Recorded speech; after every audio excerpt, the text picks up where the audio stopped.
DXDC Radyoman Report. Tungod sa selos, brutal nagipatay ang usa ka babae sa iyang live-in partner sulod sa gitrabahuan nining laundry shop sa may barangay Tigato, Buhangin District ng Dakbayan sa Davao. Ug human himuwa ang krimen, ang suspect naghunos usab sa iyang kaugalingong kinabuhi. Sa CCTV footage, sulod sa mong establishmento, nakuhaan pa ang panaglali sa suspect ug sa biktima. Samtang nagkatinubagay, nihulbot na ang suspect og kutsilyong nakatak-in sa iyang likod ug giduslak kini ngadto sa liog sa biktima. Giluok ug gibira sa suspect paingon sa sulod ang biktima. Nisulay pa kinig dagan aron masalbar ang iyang kinabuhi. Apan gidunggab kini sa makadaghan pang higayon. Human sa insidente, gingong nagpakamatay ang suspect.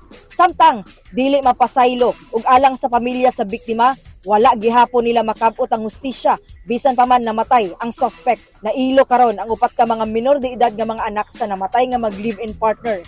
Na-recover sa soko sa crime scene ang 6 inches nga kitchen knife ug ana sa 8 metros nga leveling hose nga mao'y gigamit usab sa suspect. Hindi ka ba nang ato na yung buhatos ang ate? Demonyo kay siya, oy. Si Talo, oy. Dapat mga anak ang ate. Anak niya.